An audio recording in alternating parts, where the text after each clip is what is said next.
Hey everyone, I wanted to come and talk real quick about when we are working on really challenging life lesson-y type things, how challenging it is because just because we get the insight about what we're working on does not mean that we are done working on the lesson.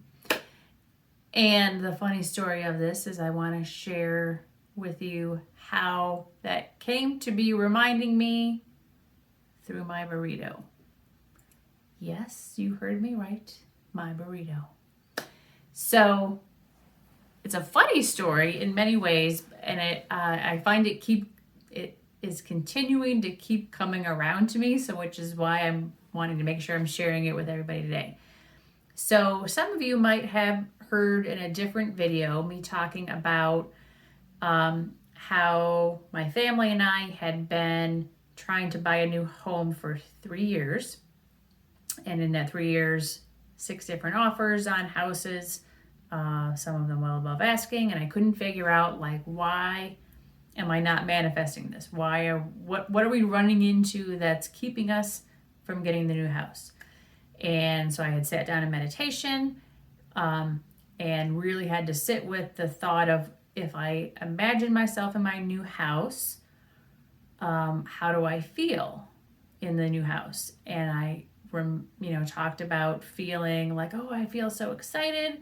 I feel so happy to be here. I can't believe I get to live here. And that little line jumped out at me. I can't believe I get to live here.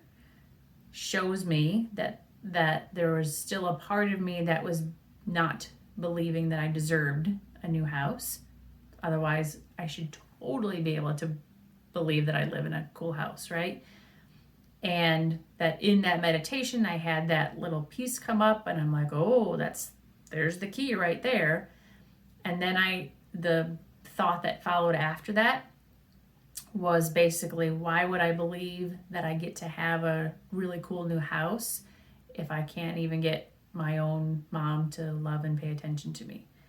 And then I had to sit with the grief of that and work through that.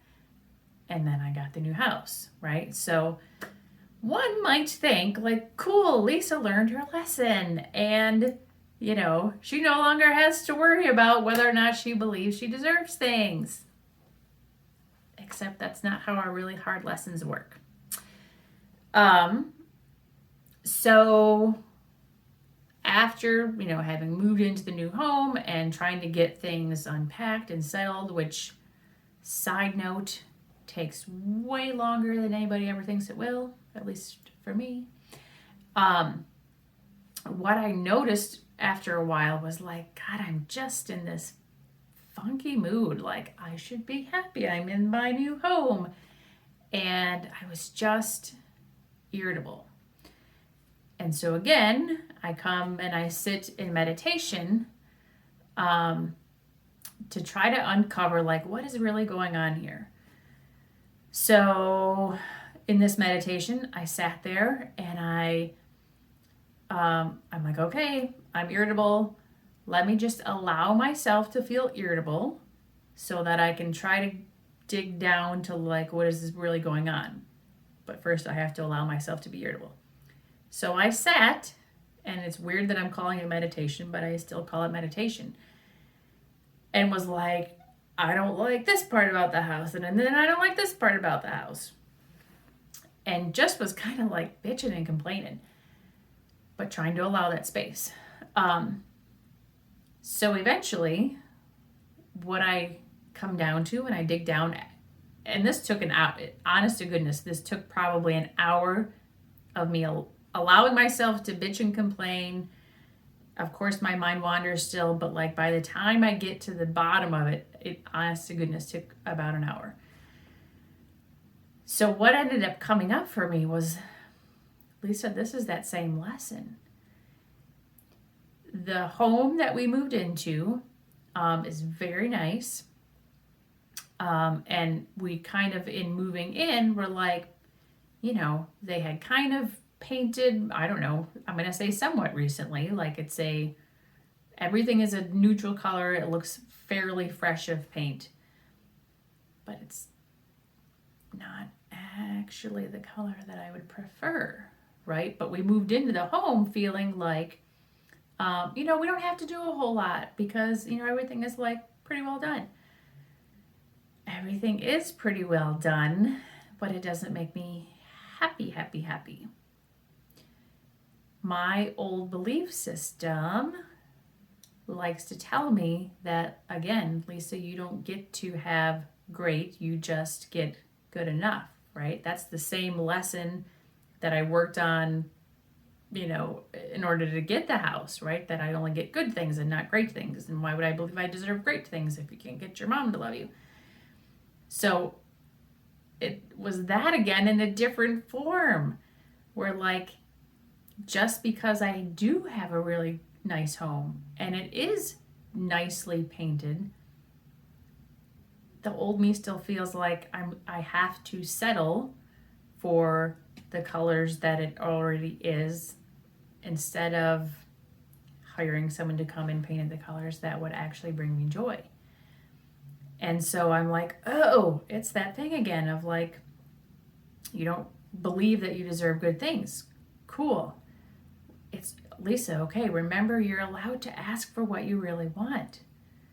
Okay, yes, I'm allowed to ask for new paint even if the old paint is fine.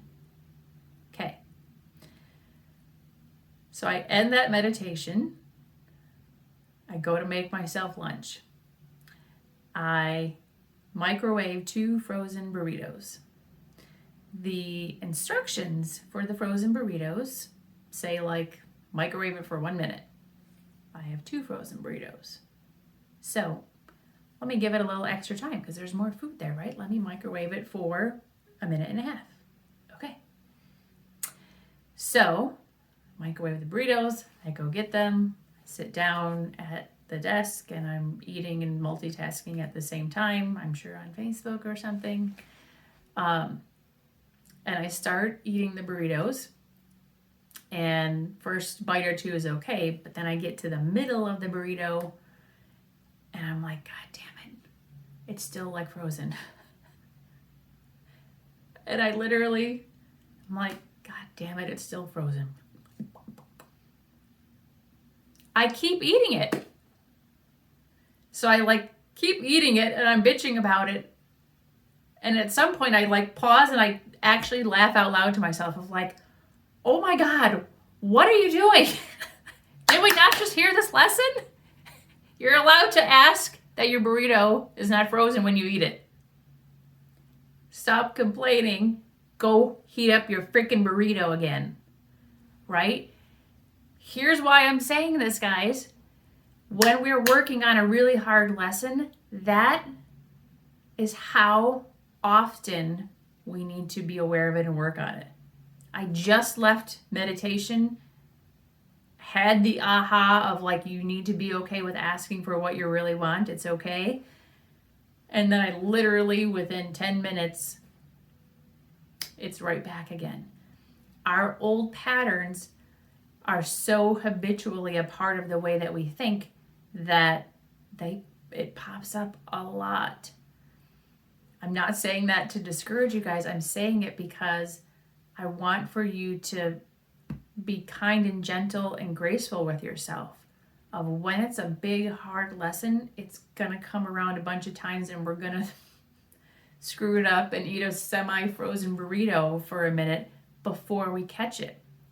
Because the cool part about that story is, I did eat a couple of kind of frozen bites of burrito even after I realized that it was frozen.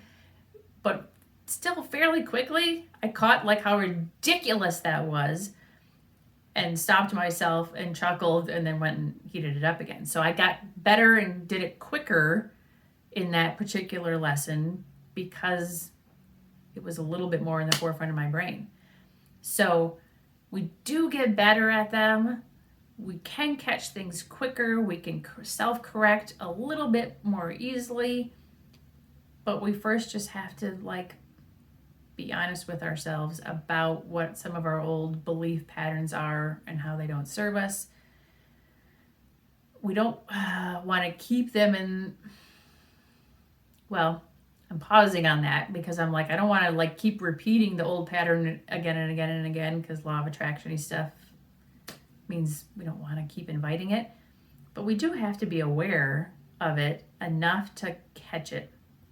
So I hope that for each of you guys, you sit with some of your difficult times so that they can tell you what the root cause of them are, so that you can become aware of them.